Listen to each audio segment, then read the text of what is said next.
I should mention, I'll try and mention at the end, there will be no class for the next 3 Tuesdays after today. Okay, this is Isaiah chapter 7, verse 1, okay, the prophecies. And I told you that the prophecies are not really in order, and they just, as they put the book together, they didn't pay a lot of attention to the order.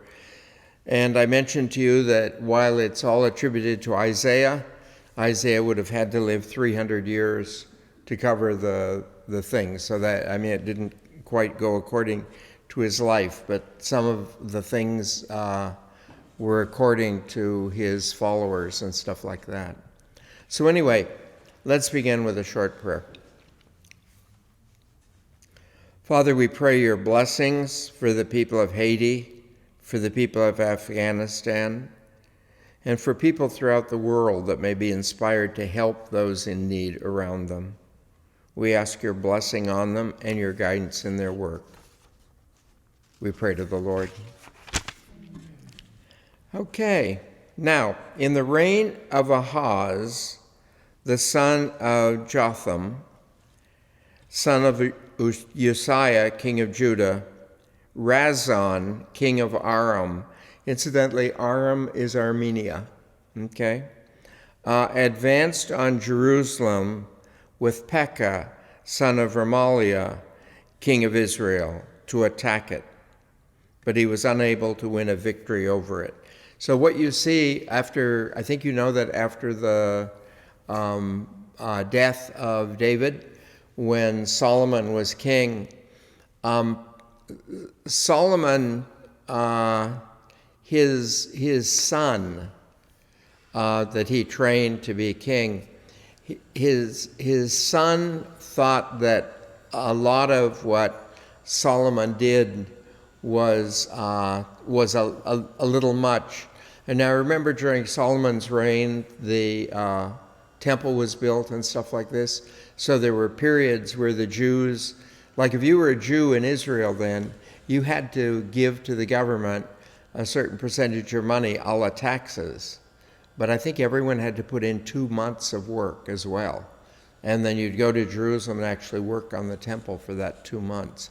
So and anyone who's been to Jerusalem and sees even the remains of the ruins has some idea of what a complicated process that was. So anyway, when his son took over, his son decided that it probably should loosen things up. And several of the prophets told him to do that. They needed to lessen the taxation and end the enslavement. But he had a group of young friends. I think there were about 10 of them that were his age, young men, and they told him that you need to be stricter and stronger with the people and more demanding so that they realize you're a strong king. Okay, they weren't interested in a building project or anything, just wanted to be a strong king. But it broke the country in half. And you remember, Israel is these 12 tribes. So David's tribe, which is bigger than all the other tribes put together, is Judah. And the smallest tribe is Benjamin. And Benjamin, unlike the other tribes, doesn't have its own piece of land. It has patches of land within Judah. So Judah and Benjamin remained united under the king. The other 10 tribes all revolted and separated. And they became Israel, and this one, and where the what do you call it, where the king was known as Judah. And so the king of Israel now is, with these other kings, engaged in an attack on Jerusalem, and were unable to win it. The house of David was informed. Aram has allied with Ephraim. Now, Ephraim, I think you know, is one of the tribes of Judah. So that's the attack on Jerusalem. Aram is Armenia. So Armenia goes into this. At this, his heart and his people's hearts shook like forest trees shaking in the wind. This will ultimately be the end of the country. Once Israel and Judah became separated, they'll go through many, many years now of wars with one another, and one or another would win over a period of time, but ultimately they destroyed both of them. That will be the end of Israel. And this kind of war between the two of them will cascade right up until the Romans take over. And so they will never really be a country again. So the Lord said to Isaiah, "Go out with your son Shir-Jashub, and meet Ahaz at the end of the conduit of the upper pool on the road to the fuller's field, and say to him," okay? What he's talking, this conduit, Jerusalem is on a hill. And I think you know that the great advantage to being on a hill is that if an enemy attacks, you're fighting down at them and they have to fight up. But the great disadvantage of being on a hill is water. And so there is a small spring at the bottom of the hill on which Jerusalem is built. The spring is called the Gihon, and it forms the Kidron River, which is the Kidron Valley. So you have Jerusalem, the Kidron Valley, and then the Mount of Olives over here. So what happens is King Ahaz, King Hezekiah took the spring and blocked it all up and built a tunnel through the rock up to Jerusalem. It's considered one of the most important, engineering feats of the ancient world. They started out at the top down and started out at the bottom up, and they actually met. They were probably about a foot away from one another going through the rock, and they could hear one another on either side. And if you want to, when you go to Israel, you can actually walk through that tunnel today. The water is very shallow there now, because what they do is they pipe it up and pump it up. But anyway, what they did was block the whole thing up, and over a period of time then, the water built up in that tunnel, and it pours into the pool of Siloam. You know, the pool where the man with the eyes was in? That's the pool of Siloam that's up in Jerusalem. So it's one of the very few cities in the world where in the ancient world they figured you had lots of water and the thing. I don't know if you know about Babylon, but what made Babylon so powerful was that it built the city in an arch over the, Euphrates. They built it in an arch over the Euphrates River. Building the arch, they were able to raise the city up, and being over the river, they had all the water they would ever need. And that's why they had the Hanging Gardens of Babylon. They built it like it was its own mountain. They had gardens and everything on it, this sort of thing, over the river itself. So he sent, and this is a message he's supposed to bring. He says, "Pay attention and keep calm. Do not be frightened or demoralized by these two smoldering sticks of firewood, by the fierce anger of Razan, Arman, and the son of Remaliah, or because of Aram, Ephraim, and the son of Remaliah have been plotting against you and saying, 'Let us mount an attack on Judah and terrify it. Take it by storm and install the son of Tabael there as king.'" The son of Tabael, we don't really know who he is, but he was probably a member in some relationship to the royal family. If you conquer a country in this sort of thing, what you want to do is reinstall royalty from their own background, but someone who's subject to you as distinct. I think you know that was the big thing with the king who abdicated in England. Was his name George? I don't remember. But the king in England who abdicated so that the father of Queen Elizabeth could become king, all through the Second World War, the Nazis were courting him because they were going to take over England, they thought, and then they could install English royalty, and he would be loyal to them. In order to try and prevent that, the British government made him the guy in charge of Bermuda. They got him as far away as they could, okay? And who wouldn't want to be in charge of Bermuda? I mean, rather than working for the Germans. So anyway, this, he says, so the prophet sent there, and he says, the Lord God says this will not happen. It will never occur. And in the ancient world, I would say that 90% of wars went to those who thought they would win it. And it was more important, like we have a tradition today, even in military, where they give a big speech, like Eisenhower gave before the invasion, of Europe and stuff like that. They give big, powerful speeches to begin with and that sort of thing. But that's a very ancient tradition. And the purpose of that tradition was that if you could actually convince your army that they would win, then they would fight. And any group that wasn't convinced they would win, because losing a war, then everyone got killed. So if you thought you weren't going to win, you didn't fight, I think that's what happened in Afghanistan, that even the government left. They just abandoned the country. So he says, this is not going to occur. So he wants him to know they won't be conquered.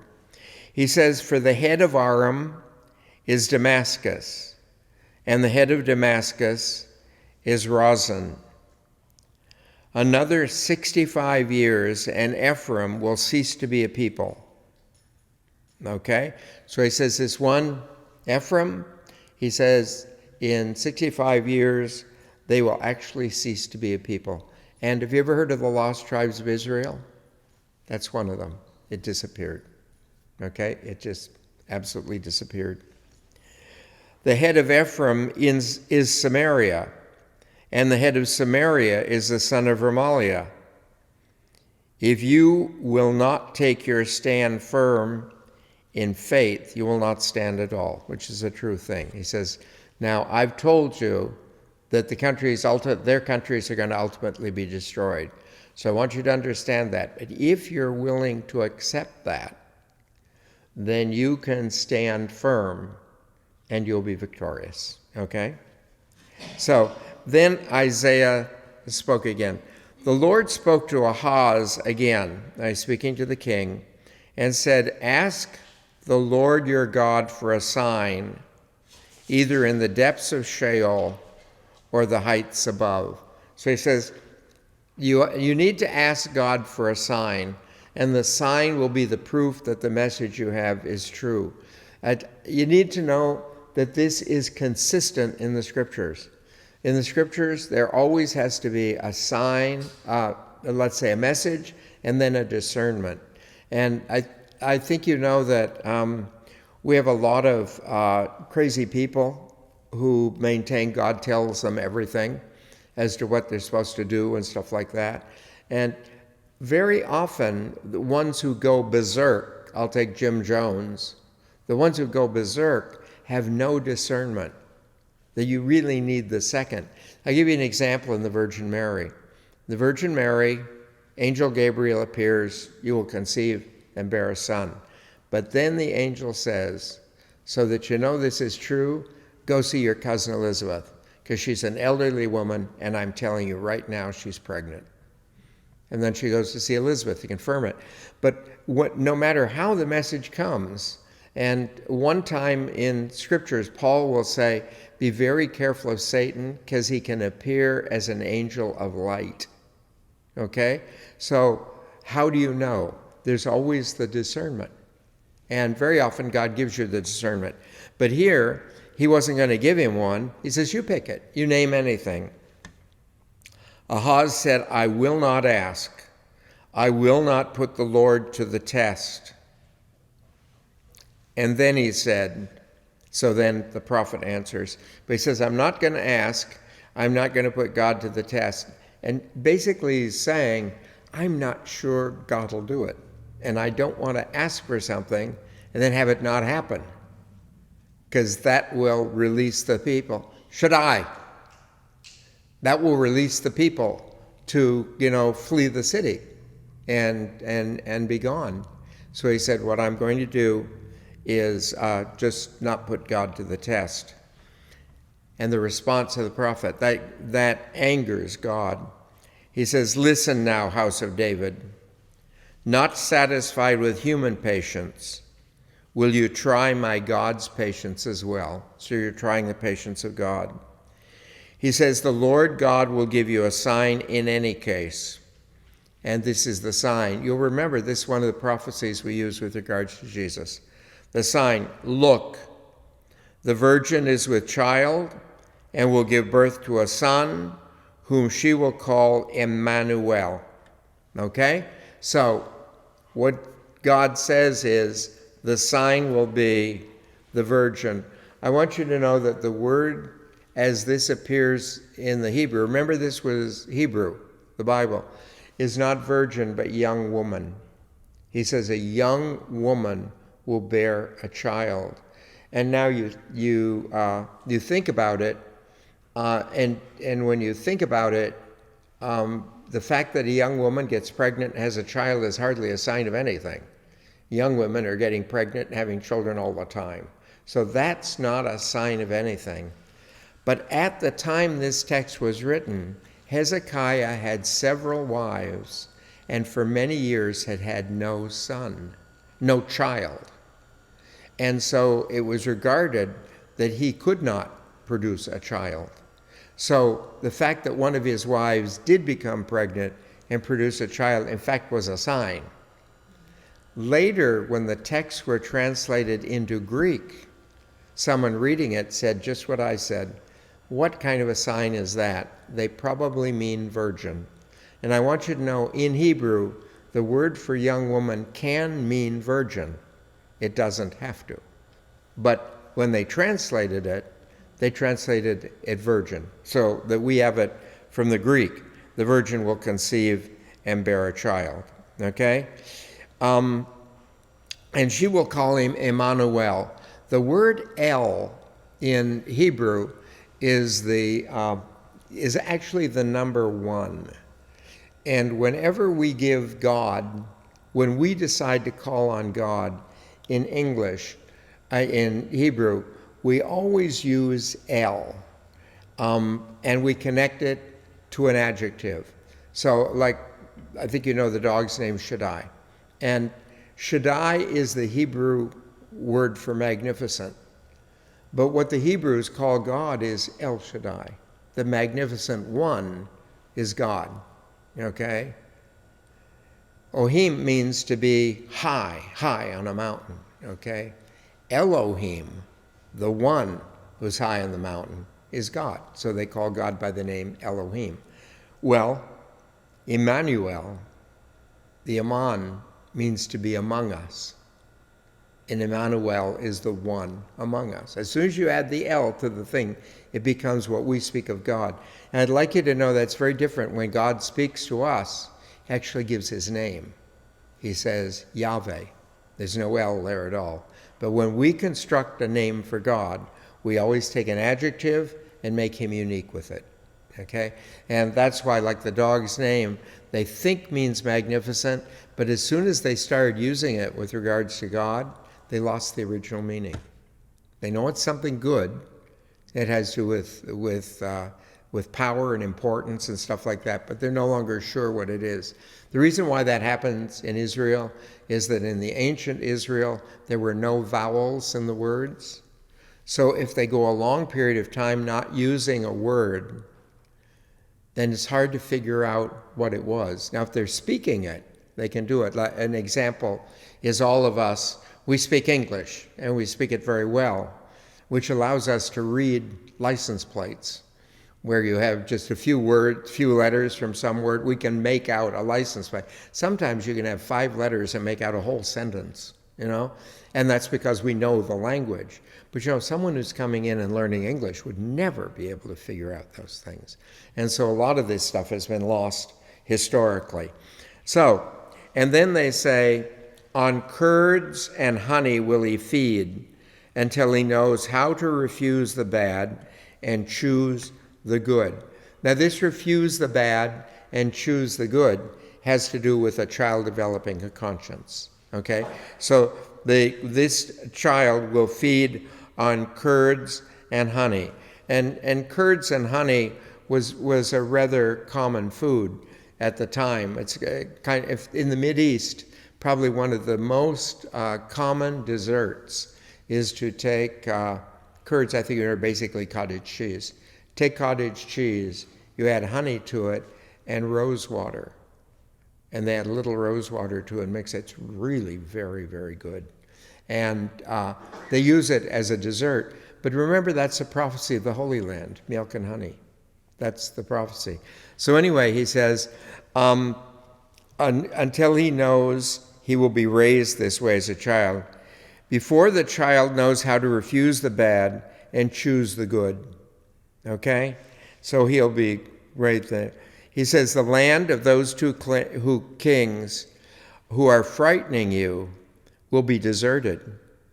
He says, those 2 countries that appear to be so powerful against you, the countries themselves will be deserted, will kind of cease to be.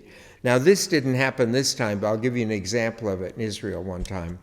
There was a country, not Babylon, and I even, I'm not really sure who it was, but they moved against Israel, and they were bringing an army so that they could siege Jerusalem.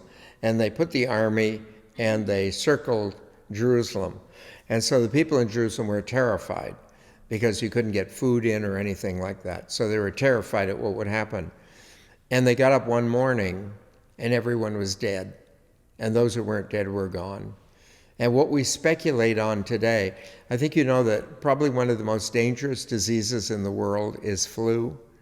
And that's because flu is indigenous to areas. So, like for instance, there's a rather common flu that we have in our area. And so we know about it. And you and I kind of have a basic immunity to it.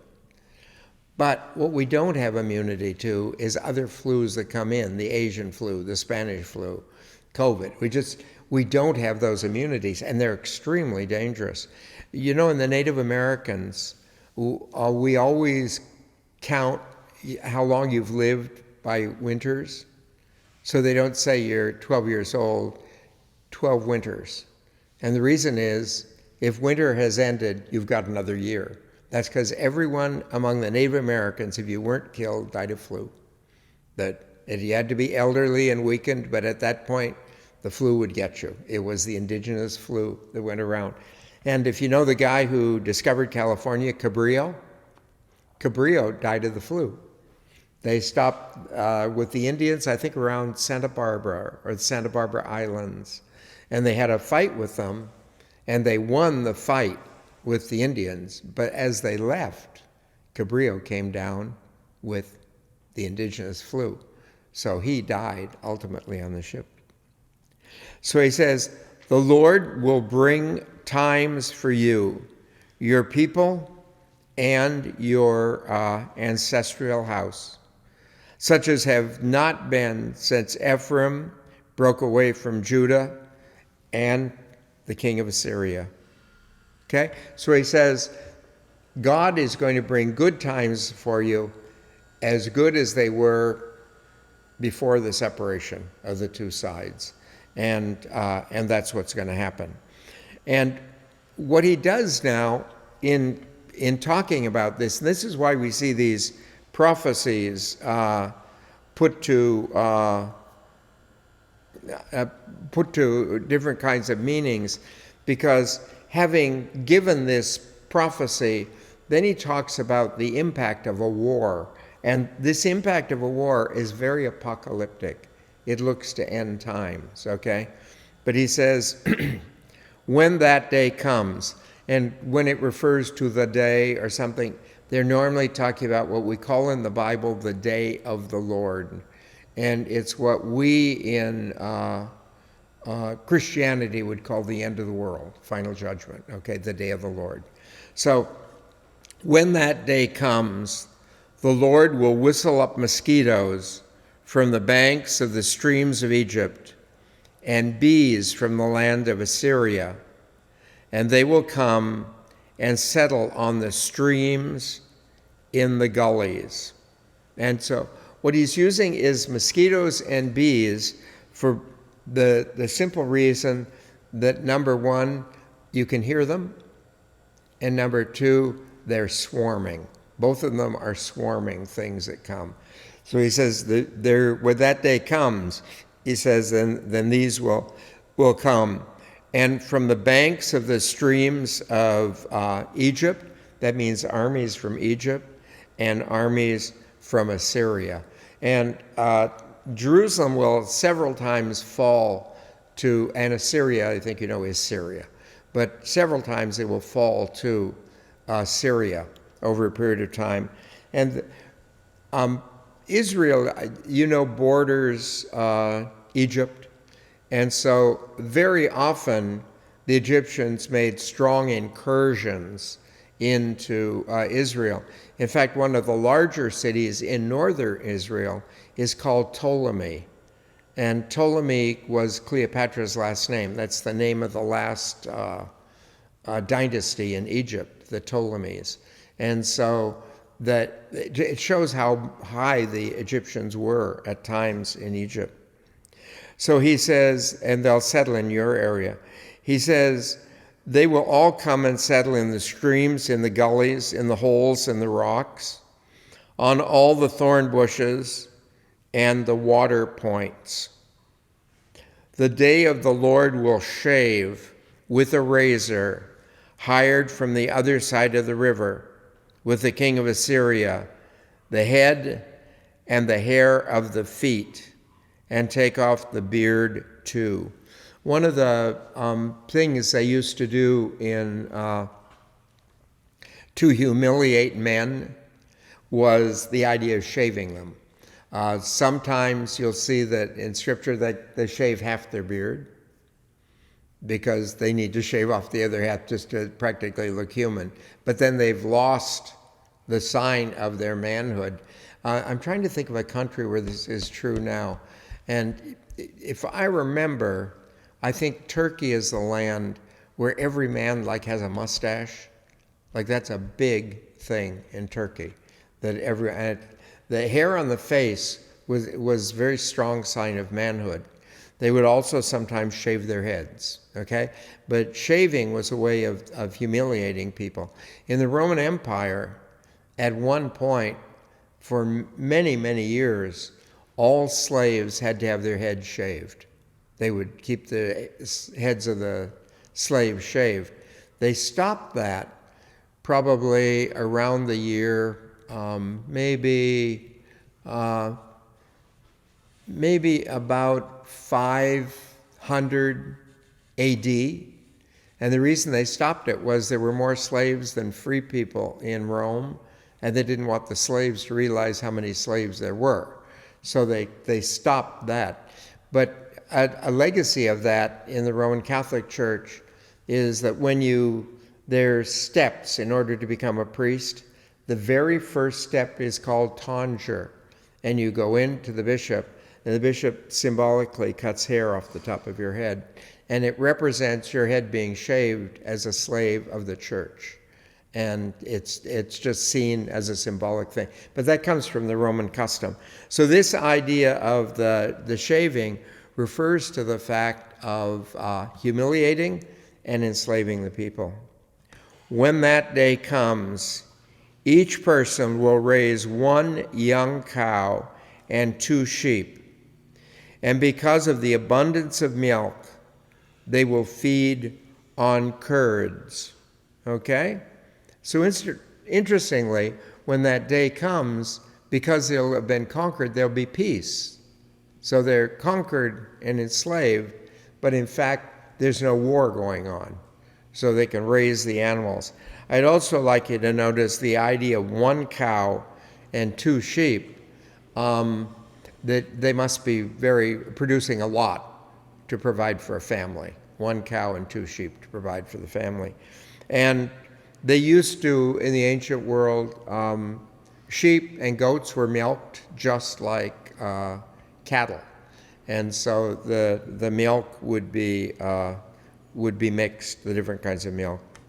He says, all who are left in the country will feed on curds and honey. When that day comes, wherever there used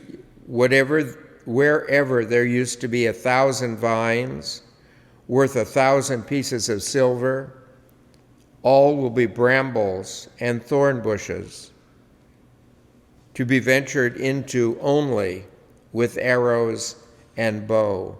And so the grapevines will be abandoned. And the idea of going in with the bow and arrow is that if you abandon the grapevines, allow all the stuff to build up, then I think you have foxes, you have, in fact, in the Holy Land, you had lions. The Holy Land lion is an extinct animal now, but at that time they had lions. He says, for the country will be nothing but brambles and bushes. No more will you venture on any hillside, formerly under the hoe, for fear of the brambles and the thorn bushes. It will be only fit for pasturing cattle and for sheep to travel on. So, what are we basically talking about here? You'll be able to raise sheep and cattle who will feed on this stuff and produce the milk and stuff, but you will not be able to farm. And if you stop farming and produce sheep and cattle, do you realize you become nomads again? They are not in a city. Like when you start a city, you settle down, and that's when you start the farming. And you can raise cattle and everything that way. But farming is a city, and herding is nomads. So they have become nomads again. Now, chapter 8 begins again a new idea. The Lord said to me, take a large tablet, and on it, with an ordinary stylus, write, belonging to Mahar Shalah Hashbez. I had it attested to by reliable witnesses, the priest Uriah and Zechariah, son of Jeroaches. Then I went in to the prophetess who conceived and gave birth to a son. Okay? So he testified to the name. The prophetess, incidentally, we're talking about Isaiah. The prophetess is his wife. They would call the wife of a prophet a prophetess. Okay? Not that she said prophecies or anything. The Lord said to me, call him Mahar Shalal Hashbaz, for before the child knows how to say mother or father, the wealth of Damascus, the booty of Samaria, will be taken off under the supervision of the king of Assyria. Now we find something else. These two enemies that they're so worried about coming in will be destroyed by Syria. It's not that the Jews will overcome them. These two enemies will be destroyed by the armies of Syria. And the big thing we watch is Babylon. What do you call it? Forget now. There's Babylon, there's Syria, and Persia. And those will be the three that will be the real danger to Israel from the north. South, of course, it will always be Egypt.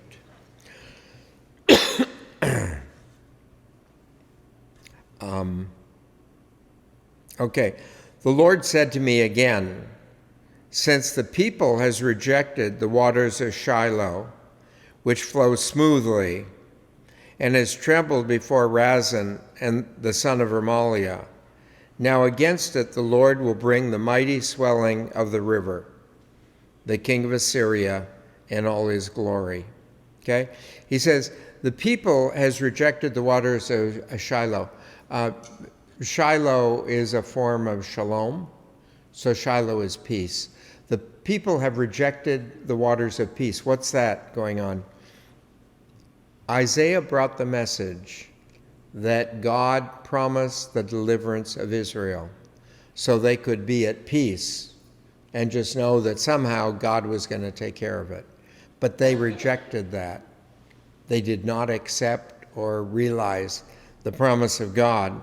So as a result of that, he says, I'm going to let them come in and take you over. Assyria will come, and after he takes care of these other two, then he's going to come after you. And it's because you did not, accept the fact of what God said. He says, the river will overflow all its channels, burst all its banks. It will flow into Judah as a flood, and passing on, it will reach right up to the neck. And spreading of its wings will fill the whole breadth of your land. Emmanuel. So he says that when this comes in, the army will be like a flood. And as the flood comes up to your neck, and then like an eagle, it will spread its wings and cover the whole thing. So he says Assyria is going to do this. And it's kind of hard, I think, for us today in reading this, because in the world today, there are much better, what I would call, treaties and organizations, so that, like for instance, if you attack, I'll use the country of Costa Rica. I probably mentioned this to you before, but Costa Rica has no army. And the reason they have no army is the United States promised they would completely protect them if they were ever attacked. And the reason the United States did this, they wanted one South American country that wasn't controlled by the military. And they wanted people to see how good a country that makes. And so Costa Rica is that today. If you go to Costa Rica, it's a magnificent country. And it's, the thing I most remember about going there, I went out to dinner at a hotel in the capital of San Jose. I went out to dinner in a hotel, and at the next table, there was a man and woman eating dinner who was the president and his wife. And there were no guards, nothing, And it's just that the idea of this somehow, trusting that God will act, but they didn't. And so he says, once he takes over that, then he's going to go up and take over your land as well. And then he closes with the word Emmanuel. Why does he close with the word Emmanuel? He promised in the beginning that they would send the child and call the child Emmanuel, which would be the guarantee of a peace and everything. But so they've thrown it all away. Once he gets all finished, he says Emmanuel, that it doesn't mean anything now, okay? Now the child, I presume, that the king had was still called Emmanuel, as was prophesied, but that child and the dynasty is all going to fall. He says, realize this, peoples, and be afraid. Listen, all members of far-off nations. And remember, anytime we use the word nations, plural, we're referring to the Gentiles. Israel is called the people of God or the nation. Whenever you come across the word nations, plural, it's Gentiles. Okay? He says, arm yourselves, yet be afraid. Arm yourselves, yet be afraid. Devise plans as you may, they will come to nothing. Say what you like, it will not occur, for God is with us. And it's these different lands, basically Assyria, that actually God is the one guiding Assyria to conquer Israel, all these sort of things. So he says, make your plans, do anything you want, but you wouldn't take the path of peace that I offered you.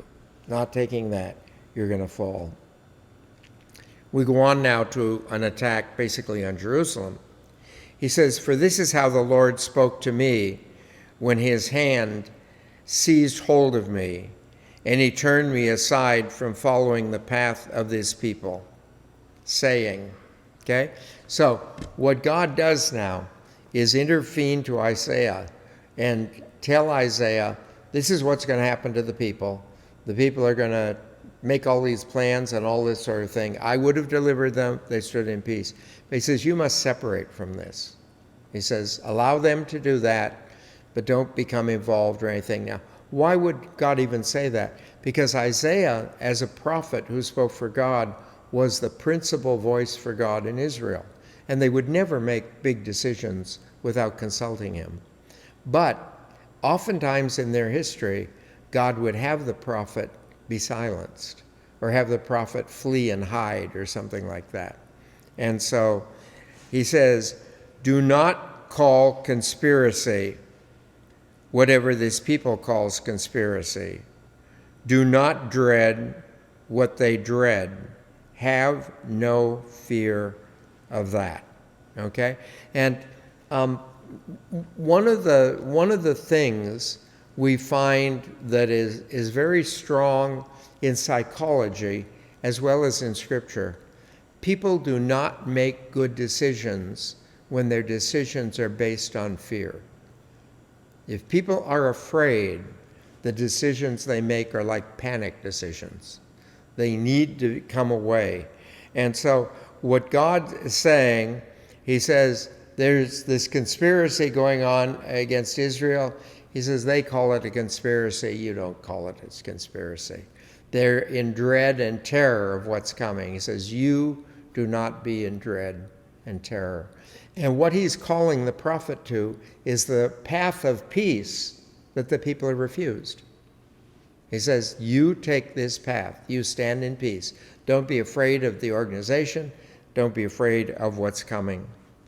The Lord Sabaoth is the one whom you shall proclaim holy. Him shall you dread, and him shall you fear. And I've mentioned to you before that more often than not, the word fear in the Bible refers to standing in awe of God. Okay? It does not refer to being like terrified. Here it probably means terrified because it says stand in dread and fear. So it's just the idea is to be more afraid of God than we are of, the different things around us. I think I may have told you this story before about my mother, but my mother worked in a mall in San Diego, and she worked in the evenings. This was long after she had stopped her regular job. She'd worked at Sears for a long time, but that was over, and she was retired, living, and she started this, picked up a job at the mall.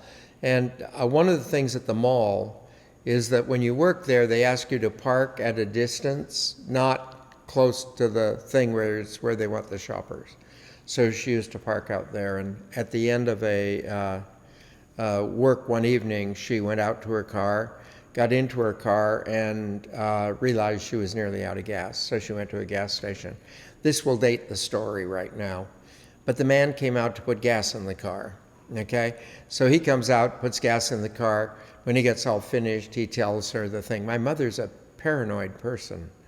And so she rolled down the window, probably the thickness of a $1 bill, which she slid out to the man. He went in.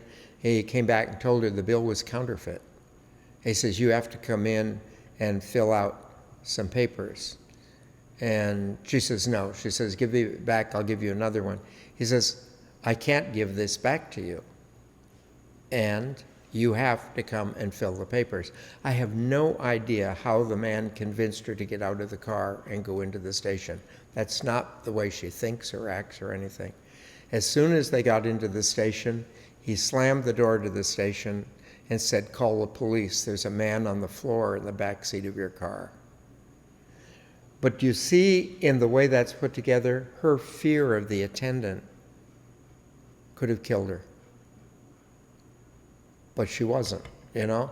Then Alfred Hitchcock, I had a class from Alfred Hitchcock in Berkeley, and he said the key to a good mystery is to have someone afraid of something, and their fear of that forces them into the danger. He says to have people end up in danger because of fear.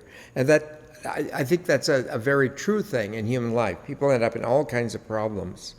So he says, he will be a trap, a stumbling stone, a rock to trip up the house of Israel, the houses of Israel, a snare and a trap for the inhabitants of Jerusalem, over which many of them will stumble, fall, and be broken, be ensnared and made captive. Okay? And who's going to be a trap? It says God. The Lord Sabaoth is going to be a trap. And the thing is, we find out another section, in fact, I had a whole other book, what he does, God sends his angels, and it's a scene like with his angels, and he sends his angels down to confuse the counselors of the king of Israel, okay? Now, do you remember I told you about the son of Solomon? Incidentally, his name was Rehoboam. But the son of Solomon decided against the counsel of the older people and in favor of the younger people to become really strong with the people. As a result of that, broke the country in half. And the same thing, if the counselors are really confused and you listen to a lot of counselors, then you have this real disaster. In our country and in most countries today, what you normally do, if have tasks assigned to other people, but in the ancient world, you didn't. And the only place I know where this goes on like is Saudi Arabia. Any decision they make at all is the members of the royal family have a discussion about it and come up with an answer. But it's micromanaging, and it's just the way they run. And but he says it'll confuse them, and ultimately everything will fall. He says, bind up the testimony, seal the instruction in the heart of my disciples. So he says, now bind this up. Bind up what I told you was going to happen, and bind up what they said would happen. And then allow history to show you what will result from what I said and what will result from what they said, basically. And Isaiah says, my trust is in the Lord, who is hiding his face from the house of Jacob. But I put my hope in him. So he says, I put my faith in God. And my personal faith then stands in God, and all the things in Israel and everything put their hope in these counselors who are gone. He says, look, I and the children whom the Lord has given me are signs and portions in Israel, for the Lord Sabaoth who dwells on Mount Zion. So he says, the way we react in peace, that's supposed to be a sign to the people. We will react in peace and all this, and we will survive and go through it. But the ones who are all involved in defense and that sort of stuff will die. He says, for people will say to you, go and consult ghosts and wizards that whisper and mutter. Should not a people consult its gods and the dead on behalf of the living? And again, no, because the consultation of gods is not Israel. It's a consultation of God. Remember the ancient world, they used to have these, what do you call them? Like the oracles. They used to have oracles like at Delphi. And if you've ever studied much about the oracles of Delphi, we have all the prophecies made by the oracles of Delphi. They were all written down. But all of them are innocuous enough to be true. Like, so if a man's going to battle and asks the oracle, will I win the battle? The oracle says to the man, there will be a great and powerful victory at the battle. But that's all the oracle says. So you don't know. I don't care if it's a great, powerful victory. I just want to know who won, But that wasn't in it. And that's one of the problems with this sort of thing. But that's what they're going to do. He says, as regards instruction and testimony, they will certainly speak like this, and so no dawn will shine on them. And of course, the dawn is one of the symbols of God. Oppressed and starving, the people will wander the country. Remember I told you they become nomads. And once starving, they will become frenzied and curse their king and their gods, turning their gaze upward, then down to earth. But see, there will be only anguish and gloom, confusion of night, and swirling darkness. So they're going to be destroyed, basically, because they did not accept the path that God opened up to them. And not accepting that path, what's going to happen is the place is going to fall. We'll stop there, and because it's a real break in the text here. So we'll begin at chapter 8, and verse 23. And we go on with these prophecies. And again, it's oftentimes difficult to figure out what particular enemy and stuff they're talking about because we've lost the sequence of the prophecies. If we had the sequence, we'd know specifically who and what they're talking about at any time.